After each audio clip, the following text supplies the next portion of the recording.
Hello everyone, a very good evening to all of you guys. Welcome to our 24/7 Regulatory Bodies and SO channel. This is Neelam Gehlot, your reasoning mentor. और इस session में, इस channel पर आप सभी लोगों का बहुत बहुत स्वागत है।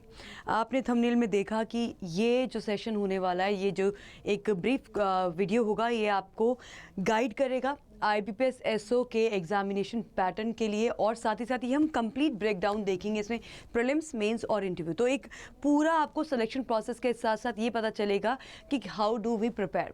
अच्छा, इससे पहले कि मैं शुरुआत करूं, मैं आप सब लोगों को बता देना चाहती हूँ कि यहाँ पे इस सेशन के अंदर बहुत सारे और एलिमेंट्स आएंगे, जिन एलिमेंट्स में मैं पहले ही आपके साथ वीडियो कर चुकी हूँ, आप लोगों तक वो वीडियो पहुँचा चुकी हूँ।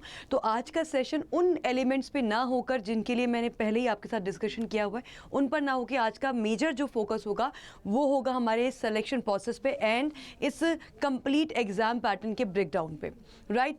IBPS SO के जितने भी हमारे एस्पिरेंट्स हैं, मैं उनसे ये कहना चाहती हूँ कि आप लोग बहुत मैं बोलूँगी लकी एस्पिरेंट्स हैं कहीं ना कहीं, क्योंकि आपके पास समय है, आपके पास वो टाइम है इस एग्ज़ाम को प्रिपेयर करने का, जो बाकी कैंडिडेट्स को इन अ वे, क्योंकि नोटिफिकेशन जो है कभी 2 महीने पहले नोटिफिकेशन आ गया, जैसे कि अभी आपको पता है यूनियन बैंक ऑफ इंडिया का जो SO का नोटिफिकेशन है, it's not a cyclic exam, ये साइक्लिक एग्जामिनेशन नहीं है, बट नोटिफिकेशन आया और उसके 1.5 से 2 महीने के अंदर एग्जाम हो जाएगा। सिमिलरली PNB SO तो हम फिर भी पिछले कुछ 1-2 सालों से देख रहे हैं कि हाँ वो एक तरीके से आ रहा है, बट ऐसे बहुत सारे एग्जाम्स होते हैं जिनकी हमें पहले से पता नहीं होता है और वो अचानक से आते हैं और हमें बहुत ज़्यादा टाइम भी नहीं मिलता प्रिपेयर करने का। बट यहाँ पे हम लकी हैं और इस फैक्टर को आपको कहीं ना कहीं अपनी ताकत बनाना चाहिए और इस एग्जाम को बहुत अच्छे से प्रिपेयर करना चाहिए। तो चलिए आइए शुरू करते हैं, बट इससे पहले मैं शुरुआत करूँ, आप सभी लोगों से रिक्वेस्ट है, चैनल को अगर सब्सक्राइब नहीं किया तो चैनल को सब्सक्राइब कर दें, ताकि आप हमेशा अपडेटेड रहें। हर वो अपॉर्चुनिटी जो आपके करियर में आपके काम आ सकती है, जिसको आप अवेल कर सकते हैं, जिससे आप आगे बढ़ सकते हैं जीवन में, उसके लिए आपको हम हमेशा अपडेट करते रहते हैं। ऐसी कोई भी अपॉर्चुनिटी है तो वो आप तक पहुंच सके, आप उसको अपने किसी छोटे बहन भाई को बता सके, किसी अपने दोस्त को बता सके, उसको अपडेट कर सके, अगर वो एलिजिबल है तो उसके लिए जो है चैनल को सब्सक्राइब ज़रूर कीजिएगा। चलिए शुरू करती हूँ मैं। देखो, सबसे पहली बात, ये जो हमारा आज का सेशन है किस किस बारे में होने वाला है, मैं एक बार पहले वो आपको अपडेट कर देती हूँ। सिलेक्शन प्रोसेस, क्योंकि हमारा एग्जाम पैटर्न कहीं ना कहीं हमारी सिलेक्शन प्रोसेस की तरफ इंडिकेट करता है, इशारा करता है, तो आज का एक मुद्दा होगा हमारा सिलेक्शन प्रोसेस। दूसरा, एलिजिबिलिटी क्राइटेरिया। एलिजिबिलिटी क्राइटेरिया पे मैं आपको इसलिए फोकस कराऊंगी, हालांकि मैं बहुत ज़्यादा टाइम इस पर नहीं लगाऊंगी क्योंकि मैं पहले डिस्कस आपके साथ कर चुकी हूँ, बट हाँ मैं इसलिए एलिजिबिलिटी क्राइटेरिया आपके सामने रखूंगी सो दैट हमारा कोई भी एस्पिरेंट है जो इस वीडियो को देख रहा हो बाद में, या अभी देख रहे हैं आप, या बाद में अगर आप देख रहे हैं, तो ऐसा ना हो कि आपका टाइम वेस्ट हो और आप एलिजिबल नहीं है, तो इट्स बेटर कि आपका टाइम बिल्कुल भी वेस्ट ना हो। देन PYQs, मैं आपको जरूर बताऊंगी कि PYQs कैसे आपको हेल्प करते हैं और कहाँ से आप इनको एक्सेस कर सकते हैं, कहाँ से आप इनकी हेल्प ले सकते हैं, तो वो उसके बारे में जानकारी मिलेगी। कट ऑफ, ये आज का एक मेन मुद्दा है, हालांकि ये ऑफ द टॉपिक हो जाएगा, लेकिन मैं बताना चाहती हूँ कि अगर आप प्रिपरेशन कर रहे हैं तो आपके लिए एक बड़ी डेडलाइन होती है, एक बड़ा स्टैंडर्ड होता है, वो होता है कि आपके कट ऑफ मार्क्स आपको कितना लाना है एग्जाम के अंदर, है ना। तो वो मैं आपको जरूर आज दिखाऊंगी। इसके साथ साथ लास्ट प्रिपरेशन हम कैसे कर सकते हैं, इस बारे में डिस्कशन होगा, ठीक है। तो चलिए बिना समय गवाए लेट्स गेट स्टार्टेड। सबसे पहली बात, अभी कल की मैं बात करूं तो कल कुछ ऐसे वीडियोस स्क्रॉल हो रहे थे यूट्यूब पे कि हमारा जो IBPS SO का कैलेंडर है उसमें ऐसा हो सकता है। IBPS SO का कैलेंडर नहीं होता है जनरली, IBPS अपना कैलेंडर रिलीज़ करता है जिसमें वो पूरे साल में जो IBPS अपने एग्जाम्स कंडक्ट कराता है उसकी डेट्स बताता है। अब उस कैलेंडर के अंदर उससे रिलेटेड कुछ वीडियोज़ कल सर्कुलेट हो रहे थे, एंड उन वीडियोस में कुछ ऐसा था कि ये जो हमारा एग्जामिनेशन है ये थोड़ा पहले हो सकता है। देखिए, कई बार क्या होता है ना, इस तरह की न्यूज़ बस चलती है, इस तरह की बातें केवल होती हैं, और अगर थोड़ा पहले भी हुआ तो भी हमारी प्रिपरेशन में कोई फ़र्क नहीं पड़ना चाहिए। हाँ, आप प्रिपरेशन और बेहतर कर सकते हैं अगर पहले होता है, हालांकि आज तक ऐसा हमने नहीं देखा है जनरली कि IBPS अपने कैलेंडर में किसी तरीके का कोई भी मॉडिफिकेशन करे, कोई भी बदलाव करे, कोई भी चेंजेस करे। तो प्लीज़ इस तरह की बातों पर ज़्यादा ध्यान ना दें और अपना समय बिल्कुल ना गंवाएं कि चेक करने के लिए कि अभी ये ऐसा हुआ या वैसा हुआ, या एक्चुअली एग्ज़ाम डेट चेंज हो गई, क्योंकि अडा 24/7 के आप रेगुलर, अगर आप एस्पिरेंट हैं तो आपको बिल्कुल सही सटीक जानकारी सबसे पहले हमसे मिलेगी, तो परेशान बिल्कुल ना हो और अपना टाइम बिल्कुल वेस्ट ना करें। चलिए तो फिलहाल के लिए हमारे पास जो प्रीलिम्स एग्जाम पैटर्न है वो क्या होने वाला है। प्रीलिम्स एग्जाम आपका होगा 22 और 23 ऑफ नवंबर, राइट। अपने पास अच्छा टाइम है। मेंस एग्जामिनेशन की बात करें तो जनवरी 4 जनवरी इसकी डेट आई है। इंटरव्यू आपका मिड फरवरी, जनवरी के बाद आपके स्कोर कार्ड रिलीज होंगे, उसके बाद मिड फरवरी ऑनवर्ड आपके जो है ये इंटरव्यूज आपके शुरू हो जाएंगे और फिर अप्रैल में हमें प्रॉपर एक हमारा सिलेक्शन लिस्ट हमारे हाथ में आ जाएगी। चलिए आगे बढ़ा जाए। नाउ एलिजिबिलिटी क्राइटेरिया, ये एक बार वापस से दिखा दिया जाए। एलिजिबिलिटी क्राइटेरिया में देखिए, अगर आप एज फुलफिल करते हैं, अनरिजर्व कैटेगरी जनरल कैटेगरी से हैं तो 20 से 30 साल की आपकी एज होनी चाहिए। और अगर आप किसी रिजर्व्ड कैटेगरी से हैं, जैसे कि आप SC ST OBC PWBD, तो 5 ईयर का रिलैक्सेशन, 3 ईयर का रिलैक्सेशन और 10 साल का रिलैक्सेशन है, राइट। चलिए और आगे बढ़ा जाए। अब क्योंकि जो दूसरा आपका क्राइटेरिया है वो है आपकी एजुकेशन से रिलेटेड, है ना। आपने क्वालिफिकेशन आपकी क्या है, और क्वालिफिकेशन के हिसाब से यहाँ पे ना अलग अलग पोस्ट के लिए आप अप्लाई कर सकते हैं। मैं बहुत बार आपके साथ ये डिस्कशन कर चुकी हूँ IBPS SO को लेकर। एग्रीकल्चर फील्ड ऑफिसर है, मार्केटिंग ऑफिसर है, IT ऑफिसर है, देन आपके पास HR ऑफिसर है, लॉ ऑफिसर है, और है आपका राजभाषा अधिकारी। ये जो आप अपने सामने क्रम देख रहे हैं, ये जो सीक्वेंस आप देख रहे हैं, ये मैंने एक पर्टिकुलर सीक्वेंस रखा है जिसमें नंबर ऑफ वैकेंसीज के डिसेंडिंग ऑर्डर में, डिक्रीजिंग ऑर्डर में। तो मार्केटिंग ऑफिसर की जो वैकेंसी है, इसमें पिछले 3 से 4 साल से हम ये ट्रेंड देख रहे हैं कि सबसे ज़्यादा वैकेंसी मार्केटिंग ऑफिसर में आती। जनरली आती तो नॉर्मल है, लेकिन कहीं ना कहीं वो बैकलॉग सब कुछ मिला के वो अपडेट हो जाती हैं, और अपडेट होने पे उनकी नंबर सबसे ऊपर पहुंच जाता है सारी पोस्ट में। तो IBPS SO यानी कि स्पेशलिस्ट ऑफिसर के अंदर आपकी टोटल 6 पोस्ट है जिसके लिए आप अप्लाई करते हैं, जिसमें सबसे ज़्यादा जो हमारी वैकेंसी होती है वो मार्केटिंग ऑफिसर के लिए। मार्केटिंग ऑफिसर के लिए जो अप्लाई कर सकते हैं वो बिल्कुल खुश हो सकते हैं, क्योंकि यहाँ पे नंबर ऑफ वैकेंसी एक्चुअली बाकी सबसे काफ़ी ज़्यादा होता है। देन एग्रीकल्चर फील्ड ऑफिसर, फिर IT officer, then law officer, HR या जिसको हम पर्सनल ऑफिसर भी कहते हैं, and then at the last we have राजभाषा अधिकारी। तो ये 6 पोस्ट जिनके लिए आप अप्लाई कर सकते हो। लेकिन अप्लाई करने के लिए आपका इन पोस्ट का एलिजिबिलिटी क्राइटेरिया मीट होना चाहिए, आप एलिजिबल होने चाहिए। तो एजुकेशन क्वालिफिकेशन, सबसे पहले मैंने कुछ पोस्ट को बाइफरकेट किया है। एग्रीकल्चर फील्ड ऑफिसर की पोस्ट के लिए आप तब अप्लाई कर सकेंगे जब आपकी एज और एजुकेशन दोनों आप इसके हिसाब से फुलफिल करते हैं। तो क्वालिफिकेशन क्या चाहिए एग्रीकल्चर के लिए? AFO बोलते हैं इसको हम शॉर्ट में, है ना, आपने देखा भी होगा। AFO बहुत बार हम यूज़ करते हैं ये टर्म। तो 4 ईयर ग्रेजुएशन इन एग्रीकल्चर, आपका 4 साल का डिग्री कोर्स होना चाहिए। ग्रेजुएशन होनी चाहिए आपकी किस में?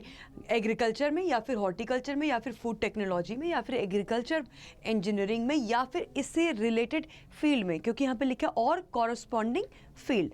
और इसके साथ साथ अगर मैं बात करूं आपकी IT ऑफिसर, ये जो आपका सिलेक्शन होगा तो ये स्केल 1 जॉब है, ठीक है। हमारे डिफरेंट स्केल होते हैं, उसी के हिसाब से आपकी सैलरी वगैरह भी होती है। तो स्केल 1, स्केल 2, स्केल 3, ये स्केल 1 पोस्ट होगी। और यहाँ पे BTech आपका होना चाहिए कंप्यूटर साइंस में, या फिर IT में, या फिर इलेक्ट्रॉनिक्स में, या इलेक्ट्रॉनिक्स एंड टेलीकम्युनिकेशन में, या इलेक्ट्रॉनिक्स एंड कम्युनिकेशन में, या फिर इलेक्ट्रॉनिक्स और इंस्ट्रूमेंटेशन में आपका अगर BTech आपने किया है तो आप अप्लाई कर सकते हैं। नेक्स्ट, अगर ये नहीं है तो क्या आपके पास ये एलिजिबिलिटी है कि ग्रेजुएट हुए पास DOEA CC लेवल। तो अगर आपने ये नहीं कर रखा है, तो अगर आपके पास ये है तो आप फिल कर पाएंगे इस फॉर्म को, ठीक है। नाउ आते तीसरी बात पे, HR पर्सनल ऑफिसर, यानी कि ये जो तीसरी पोस्ट हमारे सामने HR की। Graduation with 2 year full time PG degree, आपका ग्रेजुएशन के साथ साथ आपका 2 साल का फुल टाइम पोस्ट ग्रेजुएशन की डिग्री आपके पास होनी चाहिए, या फिर डिप्लोमा होना चाहिए आपके पास पर्सनल मैनेजमेंट या इंडस्ट्रियल रिलेशन या HR में होना चाहिए, या HRD में होना चाहिए, या फिर सोशल वर्क या फिर लेबर लॉ में होना चाहिए। अब IBPS SO के ये 3 प्रोफाइल आपने देखे, 3 पोस्ट आपने देखे। जो भी आप यहाँ पे हमारे जो एस्पिरेंट्स अभी हमें देख रहे हैं या जो बाद में देखेंगे रिकॉर्डेड, मैं आपको बताना चाहती हूँ कि इनमें से जो भी आप फुलफिल करते हैं, जो भी आपका ग्रेजुएशन या पोस्ट ग्रेजुएशन जिससे भी रिलेटेबल है, उस फील्ड के लिए आप अप्लाई कर सकते हैं। नाउ आगे बढ़ूंगी मैं। आगे बढ़ने पर आप देखिए यहाँ पे आता है अपना दूसरा मार्केटिंग ऑफिसर। मार्केटिंग ऑफिसर के लिए आपने क्या किया होना चाहिए? आपने graduation with a 2 year full time degree graduation कर रखी हो, जिसमें कि आपके पास 2 साल की PG यानी कि पोस्ट ग्रेजुएशन की डिग्री हो, MMS में यानी कि मार्केटिंग में, या फिर आपने MBA कर रखा है MBA का स्पेशलाइजेशन भी आपका मार्केटिंग, देन या फिर आपने कर रखा है PGDBA, PGDBM, PGPM और PGDM with a specialisation in marketing. तो हर जगह पे आपको एक बहुत क्लियर सी बात बोली गई है कि स्पेशलाइजेशन इन मार्केटिंग, इसका ध्यान रखिएगा। देन लॉ ऑफिसर, ये भी बहुत सॉट आफ्टर पोस्ट है, इसके लिए भी बहुत सारे कैंडिडेट्स हैं जो अप्लाई करते हैं लॉ ऑफिसर के लिए। इसके दो बड़ी चीज़ें हैं, दो क्राइटेरिया हैं। एक तो आपने LLB कर रखा हो, दूसरा आप जब ये फॉर्म फिल कर रही हूँ बाय दैट टाइम आपने अपने आप को एनरोल कर रखा हो as an advocate in bar council. तो ये ऐसा नहीं कि ये होगा नहीं होगा तो चलेगा, नहीं ऐसा नहीं है। आप जब फॉर्म फिल कर रहे हैं बाय दैट टाइम आपका एक enrolled as an advocate in bar council ये होना चाहिए। लास्ट वी हैव राजभाषा अधिकारी। राजभाषा अधिकारी ये सबसे लीस्ट वैकेंसी देखने को मिलती है। Post graduation in Hindi with English as a subject at the graduation level. अगर आपने पोस्ट ग्रेजुएशन हिंदी में कर रखी है तो ग्रेजुएशन के टाइम पे आपके पास इंग्लिश सब्जेक्ट होना ज़रूरी है, या फिर अगर आपने पोस्ट ग्रेजुएशन संस्कृत में की है तो फिर आपके ग्रेजुएशन में जो सब्जेक्ट मैंडेटरी सब्जेक्ट्स है वो हिंदी और इंग्लिश होना ज़रूरी है। ये इसका criteria. I hope eligibility criteria सबको क्लियर है। मुझे पता है कि यहाँ पर हमने थोड़ा सा टाइम ले लिया है, बट ये ज़रूरी है क्योंकि यहाँ पर फिल्टर हो जाते हैं एस्पिरेंट। जो एलिजिबल है वो इसको देखेंगे, जो नहीं है वो अपना समय किसी और चीज़ में लगाएंगे। नाउ अब आते हैं हम IBPS के सिलेक्शन प्रोसेस को लेकर। इस सिलेक्शन प्रोसेस हमारा बहुत सिंपल है। प्रीलिम्स है, मेंस है और इंटरव्यू है। अब प्लीज़ प्रीलिम्स, मेंस और इंटरव्यू, ये किसी को अगर कोई आपसे ये कहता है कि प्रीलिम्स तो केवल आपका क्वालिफाइंग है, तो आपको ये समझना पड़ेगा कि प्रीलिम्स है भले ही क्वालिफाइंग, बट इसके बिना अगर आपने ये क्वालिफाई करा है राइट, अगर आप ये क्वालिफाई करते हैं तब आप ये इसको फिल कर पाएंगे, यानी कि इस एग्ज़ाम को आप दे पाएंगे मेंस को, राइट। तो थोड़ा सा मैं यहाँ पे आपको एक ओवरव्यू बता दूं कि मेरा प्रीलिम्स एग्ज़ाम होगा। प्रीलिम्स एग्ज़ाम को मुझे सेक्शनली, यानी कि मुझे सेक्शन वाइज और मुझे ओवरऑल क्या करना है, क्वालिफाई करना है। जी हाँ, क्वालिफाई करना है, लेकिन इसको बिना क्वालिफाई करे आप मेंस में नहीं जाएंगे। इसके मार्क्स आपके मेरिट में नहीं जुड़ते हैं। इसको मुझे सेक्शन वाइज और ओवरऑल दोनों तरीके से क्वालिफाई करना है, उसके बाद मैं मेंस के लिए एलिजिबल हो पाती हूँ। मेंस के पेपर में आपको क्या करना है, आपको अच्छे मार्क्स लेकर आने। You should get good marks here, क्योंकि इसके मार्क्स आपके मेरिट में जो है ऐड होते हैं, राइट। और उसके बाद आता है आपका इंटरव्यू। नाउ इंटरव्यू के भी मार्क्स आपकी मेरिट में ऐड होते हैं, तो आपका फोकस मेंस और इंटरव्यू पे होता है। लेकिन यहाँ तक पहुँचने के लिए पहली सीढ़ी तो आपका प्रीलिम्स है ना, और प्रीलिम्स में 2-3 बड़ी चीज़ें होती हैं। एक नेगेटिव मार्किंग होती है, दूसरा आपकी सेक्शनल कट ऑफ होती है, तीसरा आपका ओवरऑल कट ऑफ होती है ना। तो ये तीनों पैरामीटर पे आप कब बढ़िया बैठ पाएंगे, जब आपने तैयारी बहुत बढ़िया करी है, आपने समय से तैयारी करी और आपने हर तैयारी का हर पड़ाव आपने क्रॉस कर लिया। वो कॉन्फिडेंस फिर अलग लेवल का होगा जब आप एग्जाम में बैठे होंगे। चलो अब आगे बढ़ते हैं, प्रीलिम्स पे थोड़ा सा बात कर ली जाए। तो प्रीलिम्स एग्जाम पैटर्न कैसा है मेरा। प्रीलिम्स एग्जाम पैटर्न ना आपकी सभी पोस्ट के लिए सेम होता है, ठीक है। लेकिन जो हमारे लॉ वाले एस्पिरेंट्स हैं और जो हमारे राजभाषा वाले एस्पिरेंट्स हैं, उनके एग्जाम में क्वांट नहीं आती है। लेकिन अगर मैं AFO के लिए एलिजिबल हूँ, मैं IT के लिए, मैं मार्केटिंग के लिए, मैं HR के लिए एलिजिबल हूँ, तो मुझे इंग्लिश का एग्जाम देना है, मुझे रीजनिंग का देना है, मुझे क्वांट का देना है। इंग्लिश 50 क्वेश्चन लेकिन 25 मार्क्स के, यानी कि वेटेज कम है इंग्लिश का आपके। देन क्वांट और रीजनिंग की बात करें, 50 क्वेश्चन 50 नंबर, 50 क्वेश्चन 50 नंबर, यहाँ पे 150 क्वेश्चन और 125 मार्क्स। और आपकी जो ओवरऑल कट ऑफ बनती है ना रीजनिंग की, रीजनिंग की बोल रहे हैं, प्रीलिम्स एग्जाम की, वो आपकी टोटल 125 मार्क्स से ही बनती है, ठीक है, इसका ख्याल रखिएगा। अब ये पेपर, क्योंकि इंग्लिश का पेपर तो इंग्लिश में होगा, लेकिन बाकी आपका रीजनिंग और जो आपका क्वांटिटेटिव एप्टीट्यूड है ये बाइलिंगुअल होगा। तो आपकी अगर हिंदी भाषा पे अच्छी पकड़ है, आप हिंदी में चूज़ कर सकते हैं। अगर आप इंग्लिश में बेहतर हैं तो आप इंग्लिश चूज़ कर सकते हैं, कोई प्रॉब्लम नहीं है। तो ये बाइलिंगुअल होगा, इंग्लिश और हिंदी दोनों होंगे। अच्छा, सबसे बड़ी बात, 40 मिनट 40 मिनट 40 मिनट, इसका क्या मतलब है? इसका मतलब ये है कि मेरे पास इंग्लिश के 50 क्वेश्चन को सॉल्व करने के लिए केवल 40 मिनट का समय होगा। 40 मिनट पूरे होते ही आपकी रीजनिंग का सेक्शन आ जाएगा और रीजनिंग के 50 क्वेश्चन सॉल्व करने के लिए केवल 40 मिनट। फिर जैसे 40 मिनट पूरे होते हैं, 50 क्वेश्चन सॉल्व करने के लिए 40 मिनट। तो ये सेक्शनल टाइमिंग हमें कहीं ना कहीं प्रेशराइज करती है कि अपनी स्पीड को बढ़ाइए, क्योंकि हो सकता है 50 के 50 क्वेश्चन आप कर लो, बट स्पीड नहीं थी, तो हम केवल 20 या 25 क्वेश्चन देख पाए। तो यहाँ पे ये सेक्शनल टाइमिंग आपको पुश करती है कि that you should work, you should practice, आपको बहुत अच्छी प्रैक्टिस करनी चाहिए और अपना स्पीड बढ़िया करना चाहिए। फिर दूसरी बड़ी जानकारी क्या है, वो ये कि नेगेटिव मार्किंग है ना, पेपर में अपने नेगेटिव मार्किंग है, इस बात का भी ख्याल रखोगे। चलो मैं अब आगे लेके चलती हूँ आपको। यहाँ पे ना इंग्लिश, ये है लॉ भाषा वाले एस्पिरेंट का, तो जिन्होंने लॉ दिया है, लॉ के लिए अप्लाई करेंगे या जो राजभाषा के लिए अप्लाई करेंगे, चेंज केवल यहाँ पे आएगा। जो बाकी हमारा इससे पहले वाला पैटर्न था उसमें इसकी जगह पे क्या थी, क्वांट थी, यहाँ पे क्वांट ना होके यहाँ पे आपके पास आ जाएगी general awareness with special reference to banking industry. तो बैंकिंग इंडस्ट्री को रेफर करते हुए यहाँ पे मेजर जो पढ़ाई करनी है आपको वो बैंकिंग इंडस्ट्री के लिए करनी है। पैटर्न आपका वही सेम है कि 50-50-50 क्वेश्चन, इंग्लिश के 25 मार्क्स, बाकी 50-50 मार्क्स ये इंग्लिश में ही होगा, ये बाइलिंगुअल है, और 40-40 मिनट। तो एवरीथिंग इज सेम, बस जो हमारे लॉ वाले एस्पिरेंट्स हैं, जो हमारे राजभाषा वाले एस्पिरेंट्स हैं, उनके एग्जाम में क्या होगा कि उनके एग्जाम में क्वांट ना आकर 50 मार्क्स क्वांट के ना के वो किसके आएंगे, वो आएंगे जनरल अवेयरनेस के। तो आपको डे 1 से इसको बहुत अच्छे से कर लेना चाहिए, क्योंकि ओवरऑल कट ऑफ क्लियर करने में ये आपको हेल्प करेगा। अब हम आ जाते हैं किस पे, इसके जैसा कि मैंने स्टार्टिंग में बताया कि जो कट ऑफ होंगी ना, ये कट ऑफ हमारी ओवरऑल और सेक्शनल दोनों होने वाली है। प्रीलिम्स एग्जाम की बात हो रही है, ठीक है, प्रीलिम्स एग्जाम की हम बात कर रहे हैं कि मुझे सेक्शनल कट ऑफ भी क्लियर करनी है, मुझे ओवरऑल कट ऑफ भी क्लियर करनी है। अब आपका एक डाउट आ सकता है कि मैम क्या हो सकती है कट ऑफ। तो देखो, आपके पास एक सब्जेक्ट इंग्लिश था, है ना, आपके पास एक सब्जेक्ट था इंग्लिश। मैं एक बार थोड़ा सा एक आइडिया दे दूँ आपको। इंग्लिश था, एक सब्जेक्ट आपका रीजनिंग था, एक सब्जेक्ट आपका क्वांट था, और लॉ वालों के लिए क्या था, लॉ वालों के लिए जनरल अवेयरनेस था, ठीक है। यहाँ पे तो डिफरेंस है। इंग्लिश आपकी यहाँ पे हर किसी के जो मार्क्स थे, या यहाँ पे 50 क्वेश्चन इंग्लिश में है, मैं इधर ही लिख देती हूँ। इंग्लिश में आपकी कट ऑफ जो जाती है वो 10 से 12 मार्क्स जाएगी, ठीक है। 20, ये मैं स्टैंडर्ड मार्क्स लिख रही हूँ, इसको एग्जैक्ट कट ऑफ के साथ मैच ना करें आप। ये मैं आपको एक आइडिया दे रही हूँ कि आपको इस लेवल पे अपने आप को प्रिपेयर कर लेना, इतना कर लोगे तो आप सेफ हो, आप परफेक्टली सेफ हो, ठीक है। तो मैं मैक्सिमम लिख देती हूँ आप लोगों के लिए।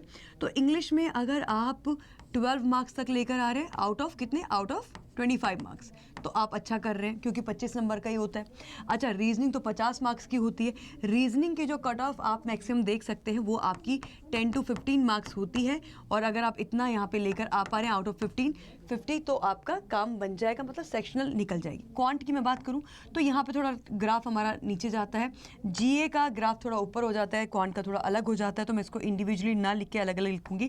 क्वांट की मैं बात करूँ तो आप मैक्सिमम 10 तक लेके चल सकते हैं, और मैं जीए की बात करूँ तो यहाँ पे आप मैक्सिमम 15 तक लेके चल सकते हैं। अच्छा, लेकिन अब मुद्दा ये है कि क्या मैम अगर मैं इतने इतने नंबर ले आऊँ कि 12 यहाँ पे निकाल लिए, 15 यहाँ पे निकाल लिए, यहाँ पे 10 या यहाँ पे 15 निकाल लिए, तो मैं तो फिर इसके अराउंड अगर देखा जाए तो 15 और 15 30 और ये 42 मेरा कुछ टोटल बन रहा है। अगर मैं इसको ऐड करूँ तो क्या मेरी ओवरऑल कट ऑफ, क्या मेरा एग्जाम निकल गया, क्या मेरे सेक्शनल क्वालिफाई करने से क्या मेरा एग्जाम निकल जाएगा? ऐसा नहीं है। आपको सेक्शनल क्वालिफाई करने के साथ साथ आपको ध्यान रखना है कि आपकी ओवरऑल कट ऑफ भी क्वालिफाई हो। अब ओवरऑल कट ऑफ क्वालिफाई हो क्यों? क्योंकि ये नंबर तो मेरे एक्सटेंड होते हैं ना, ये तो कहीं 65, 62 कुछ ऐसे हमारे मार्क्स जाते हैं।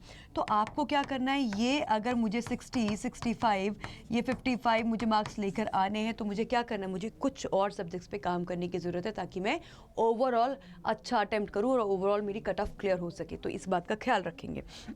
चलिए अब आगे हम मेंस एग्जाम पैटर्न पे। अब मेंस एग्जाम पैटर्न जो है वो आपका सारी की सारी पोस्ट के लिए सेम होता है, लेकिन राजभाषा के लिए अलग होता है। लॉ, आईटी, मार्केटिंग, एचआर, इन और आपका एग्रीकल्चर सबके लिए सेम होगा, जहाँ पे आपका एक एग्जाम करवाया जाएगा जिसमें प्रोफेशनल नॉलेज, यानी कि जो आपने ग्रेजुएशन, पोस्ट ग्रेजुएशन पढ़ाई करी है, आपके सब्जेक्ट्स हैं, उससे रिलेटेड आपकी प्रोफेशनल नॉलेज पूछी जाएगी। 60 क्वेश्चन आएंगे, ऑब्जेक्टिव टाइप होंगे, आपको लिख कर नहीं बताना है, आपको केवल जो है अपने 4-5 जो ऑप्शन है उनमें से एक सही ऑप्शन सेलेक्ट करना है। 60 क्वेश्चन, 60 मार्क, इंग्लिश और हिंदी भाषा चूज करने का आपको बिल्कुल ऑप्शन मिलेगा। 45 मिनट्स का ये आपका ऑनलाइन पेपर होगा। ये प्रीलिम्स के एग्जाम के बाद आपका मेंस एग्जाम देने का अगर आपको मौका मिलता है, अगर आपने वो क्वालिफाई कर लिया है अपना प्रीलिम्स, तो आप मेंस में आएंगे, और मेंस में आपका इस तरह से। राजभाषा अधिकारी में क्या हो जाएगा, यहाँ पे थोड़ा सा डिवीजन हो गया। जो ऑब्जेक्टिव पेपर है आपका वो 45 क्वेश्चंस आएंगे, और यहाँ पे क्योंकि राजभाषा अधिकारी का काम क्या होगा, कम्युनिकेट करना, है ना। तो कम्युनिकेशन के लिए आपका बोलना और आपको अपने आप को अभिव्यक्त करना, प्रेजेंट करना, दोनों बहुत अच्छे से आना चाहिए। तो राजभाषा अधिकारी के लिए एक डिस्क्रिप्टिव पेपर भी होता है, यहाँ पे 2 क्वेश्चन आते हैं, ऐसे या लेटर आपसे पूछा जा सकता है। टोटल 60 मार्क्स है। ये इंग्लिश हिंदी चूज़ कर सकते हैं, इंग्लिश या हिंदी आप चूज़ कर सकते हैं, 30 मिनट्स और ये भी 30 मिनट्स।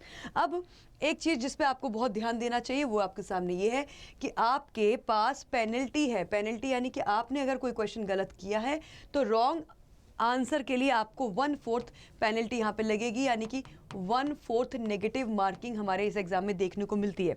नेगेटिव मार्किंग आपको पुश करती है कि आप एक्यूरेट हों, आपकी एक्यूरेसी अच्छा होना ज़रूरी है। एक्यूरेसी कैसे सही होती है? प्रैक्टिस करने से। कोई ऐसा नहीं कि आपने आज प्रैक्टिस करना शुरू किया, आज ही आपके सारे क्वेश्चन करेक्ट हो जाएंगे। धीरे धीरे धीरे धीरे आप प्रैक्टिस करते रहोगे, आपकी एक्यूरेसी बनती चली जाएगी और इसी तरीके से प्रैक्टिस करते करते आपकी स्पीड भी इम्प्रूव हो जाएगी। ठीक है, चलिए अब यहाँ पे आपके दिमाग में एक डाउट आ रहा होगा कि मैम तो फिर मेरी फाइनल मेरिट सिलेक्शन कैसे होगा, वो बताते हैं। Marks obtain in the online main examination and only will be considered for the short listing of interview and also for final merit listing.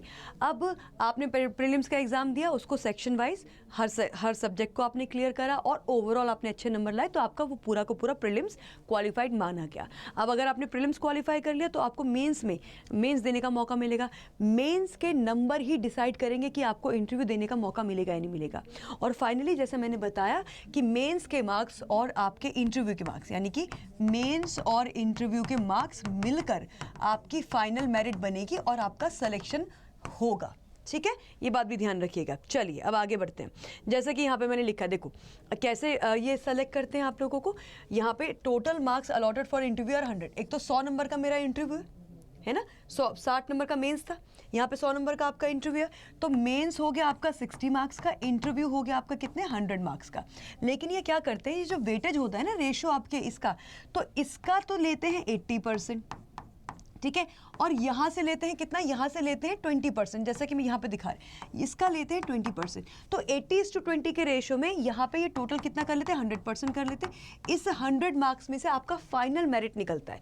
इस 100 मार्क्स में से आपकी फाइनल मेरिट जो है वो बनाई जाती है, यानी कि जो मेरी फाइनल कट ऑफ बनेगी ना, वो 100 नंबर में से मिलेगी।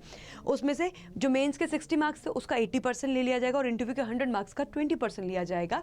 तो आपको ज़्यादा से ज़्यादा फोकस जो करना होता है वो मेन्स पे करना होता है, क्योंकि वहाँ से 80% का नंबर आपका खिंचने वाला है। ठीक है, ओके। अच्छा, एक और चीज़ जो ध्यान में रखने वाली वो है मिनिमम क्वालिफाइंग मार्क्स इंटरव्यू। आपको इंटरव्यू को भी क्वालिफाई करना है। ऐसा नहीं कि इंटरव्यू में कुछ भी नंबर आ जाए चलेगा, नहीं, आपको इंटरव्यू को भी मिनिमम नंबर से क्वालिफाई करना है। और वो मिनिमम नंबर हमारी अनरिजर्व कैटेगरी के लिए 40% रखा गया, यानी कि 100 का 40 नंबर हो गए, कम से कम 40 नंबर लाना ज़रूरी है। और जो हमारी रिजर्व कैटेगरी उनके लिए 35%, यानी कि 35 मार्क्स फ्रॉम 100। ठीक है, यहाँ तक क्लियर है। चलो अब आगे बढ़ा जाए। नाउ दिस इज समथिंग, हम सबका फोकस जिस पे होना चाहिए वो आपके सामने स्क्रीन पे है।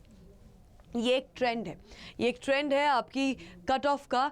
आईटी ऑफिसर की कट ऑफ अगर मैं देखूं तो आप देख पाएंगे कि 2021, 22, 23, 24, 25, यानी कि जो लास्ट ईयर हमारा एग्जामिनेशन हुआ है 2024 वाला, उसमें तो यहाँ पे ये 39.2 से शुरू होके ये कट ऑफ आपकी 40 पे पहुँची, फिर 39 पे वापस आ गई, फिर 47 पे।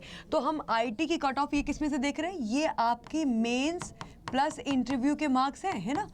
ठीक है, 100 मार्क्स में से तो ये आपको दिखाई दे रहा। अच्छा, एग्रीकल्चर फील्ड ऑफिसर का 62 number, 66 number, 63 number, 63 number. IT के कंपैरिजन में एग्रीकल्चर थोड़ा सा नहीं, थोड़ा ज़्यादा जंप किया है, क्योंकि यहाँ पे 47, यहाँ पे 62, अच्छा खासा 12-13 नंबर का जंप है, 15 नंबर का जंप है। तो ये आप देखिए। फिर राजभाषा अधिकारी का 44, 59, 60, 61 ठीक ठाक है, कोई बहुत कम नहीं है। लॉ ऑफिसर ने इस बार कमाल कर दिया। लॉ ऑफिसर बहुत सरप्राइजिंग था, क्योंकि लॉ ऑफिसर की जो हमारी फाइनल कट ऑफ गई है, ये देख रहे हो आप, ये मतलब ये बताता है कि आपको कितना ज़्यादा अपने आप को प्रिपेयर्ड रखने की ज़रूरत है, क्योंकि the exam can take you anywhere, है ना। यहाँ पे लॉ भाषा का ये जो स्कोर है 100 में से 80, दिस वाज वेरी सरप्राइजिंग। ये 55, अब देख रहे हो आप जंप 55 से 80 पहुँचा है, मतलब ऐसा नहीं कि 60 से 80, 55 से 80 पहुँचने का मतलब एक बहुत स्टार्क हम डिफरेंस यहाँ पे देख रहे हैं, 61 और 52। और आगे बढ़ते हैं। HR की देखो तो 61, 53, 55, 60 ये चल रही है। मार्केटिंग ऑफिसर की देखी जाए तो ये थोड़ा सा बेस अपना सेम रहता है, 51, 55, 55, 54, मतलब ये ना तो बहुत ज़्यादा ऊपर जा रही ना बहुत ज़्यादा नीचे, ये सटल चल रहा है इसका सिस्टम, है ना। तो ये आपका एक लय में, एक रिदम में चल रही है। तो ये इसका स्क्रीनशॉट ले लो, मैं थोड़ा साइड भी हो जाती हूँ, सो दैट आप एक अपने पास एक आइडिया रखें कि भाई मुझे क्या करना है। अब यहाँ पे मैं फाइनल आपसे बात करूँगी कि प्रिपरेशन कैसे करनी है ना। अब प्रिपरेशन करते वक्त मुझे 3 चीज़ें चाहिए। जब आप प्रिपरेशन करते हो ना किसी भी चीज़ की, अब ये आप अपनी कैटेगरी को देख लेना कि आप कौन से वाले एस्पिरेंट हैं। आप पहले से जानते हैं अपनी चीज़ों को या आप बिल्कुल बिगनर है, बिल्कुल नए हैं ना। तो मैं यहाँ पे नए वालों के लिए टारगेट कर रही हूँ, मतलब नए वालों को मैं बताना चाहती हूँ। अब जो पहले से जानते हैं वो अपना एरिया ढूंढ लेंगे इसमें कि हाँ मैम मुझे इस चीज़ की ज़रूरत है। तो मैं एक बार बता देती हूँ प्रिपरेशन में। देखो आपको पहली बात तो आपका जो फंडामेंटल है ना, वो कहते हैं ना कि अगर आपकी नींव स्ट्रांग है, अगर आपकी फाउंडेशन स्ट्रांग है तो इमारत बढ़िया बनेगी बनेगी, है ना। और भूकंप यानी कि कुछ ऐसा अननेचुरल होगा भी, है ना, तो उस केस में आप बच जाएंगे। तो सिमिलरली एग्ज़ाम्स होते हैं कि अगर आपने अपनी फाउंडेशन बहुत बढ़िया बिल्ड करी है तो कभी जब एग्ज़ाम बहुत नॉर्मल आया तो नॉर्मल के लिए तो आप प्रिपेयर्ड थे, लेकिन कभी अगर एग्ज़ाम टफ आ गया तो उसके लिए भी अगर आपकी फाउंडेशन अच्छी है तो वो स्टूडेंट, वो एक्सपीरियंट एग्ज़ाम को निकालेंगे जिनकी फाउंडेशन स्ट्रांग है। क्यों? क्योंकि जब एग्ज़ाम बहुत टफ आया करते हैं तो आपकी एक्यूरेसी मैटर करती है, आपके नंबर ऑफ़ अटेम्प्ट्स मैटर नहीं करते। और वो तब निकल कर आता है जब आपकी प्रैक्टिस और आपकी फंडामेंटल्स बहुत स्ट्रांग है। तो हमेशा ये याद रखिए कि कोई भी आपको अगर कहता है कि ये शॉर्टकट वो शॉर्टकट, शॉर्टकट से कभी कुछ नहीं मिला करता है, ये बस कहने वाली बातें हैं।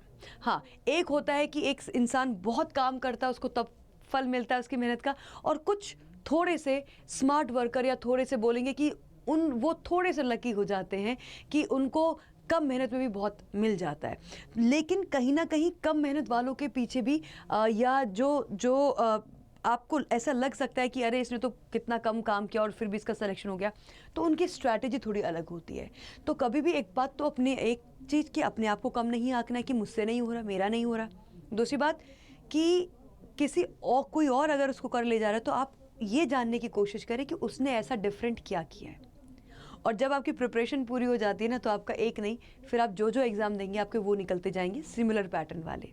ठीक है, मैं एक बात और यहाँ पे कहना चाहती हूँ कि जो हमारे एसओ एस्पिरेंट्स हैं ना, वो एक और तरीके से लकी हैं, क्योंकि आप पीओ की तैयारी अगर करते हैं तो पीओ का जो कंपटीशन लेवल है ना बहुत हाई है, लेकिन जो एसओ वाले हैं उनका कंपटीशन लेवल काफ़ी कम है। बहुत कम एस्पिरेंट इस एग्ज़ाम को देते हैं पीओ के कंपैरिजन में, तो आपका कंपटीशन कम है, कट ऑफ बहुत हाई नहीं है। अभी से अगर तैयारी करना शुरू करोगे तो बहुत अच्छे से निकाल ले जाओगे। तो क्या करना है प्रिपरेशन में? पहला हमारा काम कि हमें फंडामेंटली स्ट्रांग होना है। आप में से कुछ ऐसे हो सकते हैं जो फंडामेंटली स्ट्रांग हो। दूसरा काम क्या करना है? प्रैक्टिस करनी है। क्यों? क्योंकि बिना प्रैक्टिस के तो काम नहीं बनेगा। प्रैक्टिस कहाँ से करोगे? प्रैक्टिस करोगे आप टेस्ट सीरीज से। और तीसरी चीज़ क्या है? तीसरी चीज़ है कि मुझे मॉक लगाना है, मुझे अपनी गलतियाँ, मुझे अपना मैं क्या बेस्ट कर रहा हूँ, क्या मेरे पोर्शन बहुत स्ट्रांगली मेरे कंप्लीटेड हैं, क्या मेरे पोर्शन है जहाँ पे मुझे अभी और काम करने की ज़रूरत है, ये मुझे मेरा मॉक बताएगा। और मॉक नहीं, मॉक के बाद किया गया एनालिसिस बताएगा। ठीक है, आई एम श्योर आप में से बहुत सारे भी ग्रेजुएशन या तो कर रहे हैं या कर चुके हैं या आसपास करके 1 आध साल हुआ है, कुछ ऐसे ही एस्पिरेंट इस एग्ज़ाम के लिए एलिजिबल हैं, या जिन्होंने पीजी कर लिया है। अगर मैं कुछ पोस्ट की बात करूं तो अगर आप हमारी इसमें मदद चाहते हैं तो ये सारे कोर्सेज आपके 5 मई को शुरू हो रहे हैं। 5 मई को आपके ये सभी कोर्सेज शुरू हो रहे हैं, एचआर, लॉ, आईटी और मार्केटिंग के। अगर आप चाहें तो इन बैचेस में ज्वाइन करके अड्डा के साथ तैयारी कर सकते हैं, और सभी मेंटर्स कौन कौन आपको पढ़ाने वाला है ये सारी डिटेल आपके बैचेस में लिखी रहती है। इसके साथ साथ जो कह रहे हैं कि मैम हमने इसकी तैयारी कर ली है, हमें केवल जो है प्रैक्टिस करनी है, तो प्रैक्टिस करने वालों को मैं बता दूं, फिर आपके पास कोई टेस्ट सीरीज़ पहले से बहुत अच्छी बात है, उस टेस्ट सीरीज़ को लगाइए। अगर आपके पास टेस्ट सीरीज़ नहीं है तो आप टेस्ट सीरीज़ ले सकते हैं अड्डा के प्लेटफॉर्म से। These test series are available, इनको लगाना शुरू कर दें। इसके साथ साथ मैं एक और चीज़ आपको बताना चाहूँगी गाइस कि बैंक महापैक, यानी कि ये जो जितने भी मैंने आपको बैचेस दिखाए हैं ये सभी बैचेस आपके अवेलेबल हैं। ये सारे के सारे बैचेस जो हैं वो आपके अवेलेबल हैं। किस पर? बैंक महापैक प्लस पर। और बैंक महापैक प्लस को अगर आप ज्वाइन करना चाहते हैं तो इस पर आज डिस्काउंट शुरू हो गया, शाम के 6 बजे से आपका डिस्काउंट लग गया है। तो इसमें आपको 79% का डिस्काउंट मिल रहा है, उसके साथ साथ 1% का आपको एक्स्ट्रा डिस्काउंट मिल जाएगा इसके एप्लीकेशन से। अब मुझे क्या करना है, यहाँ पे मैं IBPS की तैयारी कर पाऊंगी, SBI की कर पाऊंगी, RBI ग्रेड बी की, NABARD की, IRDAI के एंड मैनी मोर एग्जामिनेशन। आपको लाइव क्लास तो मिलेगी ही, लाइव क्लास के साथ साथ मिलेगी आपको यहाँ पे टेस्ट सीरीज़। और जैसा कि मैंने आपको बोला कि प्रीवियस ईयर क्वेश्चन पेपर भी आपको इस महापैक के अंदर ही मिल जाएंगे। आपको अलग से प्रीवियस ईयर क्वेश्चन पेपर लेने की बिल्कुल आवश्यकता नहीं, कोई ज़रूरत नहीं है, ठीक है। तो ये सारी चीज़ें आप लोगों को यहाँ पे मिलेंगी। अब ये बैंक महापैक अगर आप एक इंडिविजुअल बैच लेना चाहते हो आप वो भी ले सकते हो, या फिर अगर आपकी समझ ये कहती है कि कल के दिन शायद 6 महीने बाद मेरा छोटा भाई या बहन या मेरा कोई दोस्त है जो तैयारी कर सकता है, तो आप बैंक महापैक प्लस ले सकते हैं। उसका रीज़न ये है कि बहुत ज़्यादा आपकी कॉस्ट में डिफरेंस नहीं होगा, लेकिन यहाँ पे आप जैसा देख रहे हो कि 79% डिस्काउंट आपको मिल रहा है, डबल वैलिडिटी आप लोगों को मिल रही है, डबल वैलिडिटी के साथ साथ आपको 3 मंथ की एक्स्ट्रा वैलिडिटी मिल रही है। यूज़ द रेफरल कोड, और जब भी अगर आप इसको लेना चाहते हैं तो आप रेफरल कोड का इस्तेमाल कर लीजिएगा। आपकी स्क्रीन के नीचे भी चल रहा है और यहाँ पर भी आप लोगों के लिए लिखा है। जिनको नहीं पता है, जिनको नहीं मालूम है, वो ऐसा कर सकते हैं। उनके लिए मैं बता देती हूँ, आपको अड्डा 24/7 की एप्लीकेशन पे जाना है, जिसका लिंक हमने लगाया हुआ है कमेंट सेक्शन में और इसके डिस्क्रिप्शन में भी। अड्डा की एप्लीकेशन को आप ऑन करते हैं तो कुछ ऐसा इंटरफेस आपके सामने आता है और यहाँ पर आप चले जाइए रेगुलेटरी बॉडीज़ में। रेगुलेटरी बॉडीज़ में आप आएंगे तो ये है बैंक महापैक, और उसके साथ साथ यहाँ पर आपको दिखाई देगा आपका IBPS SO के यहाँ कोर्सेज में सेलेक्ट कीजिए। कोर्सेज में सेलेक्ट करने के बाद रेगुलेटरी बॉडीज़, ये है आपका बैंक महापैक, ठीक है। और बैंक महापैक के साथ साथ आपको यहाँ पे मिल जाता है, पहले मैं आपको कोर्सेज दिखा देती हूँ ताकि आप अकॉर्डिंगली आप चेक कर ले आपकी जो भी रिक्वायरमेंट है। तो IBPS SO के बैचेस की अगर मैं बात करूँ ये है IBPS SO के batches, these are the batches जो मैंने अभी आपको दिखाए हैं। सारे बैचेस अवेलेबल हैं, जैसा कि आप देख रहे हैं। आप यहाँ पे व्यू ऑल करेंगे तो आपको सभी बैचेस जो है यहाँ पे दिख जाएंगे। उसके साथ साथ ये सभी बैचेस, या आप किसी और एग्ज़ाम की भी तैयारी करना चाहते हैं, वो आपकी बैंक महापैक प्लस में भी मिलेगा। इस पर अगर आप क्लिक करेंगे, यहाँ पर ध्यान रखना ये 12 मंथ्स है सेलेक्टेड, आप 6 मंथ कर लीजिए, क्योंकि 6 मंथ जो है वो आपका वैलिड हो जाएगा 15 मंथ्स के लिए, क्योंकि आपकी वैलिडिटी जो है वो बढ़ा दी गई है ना।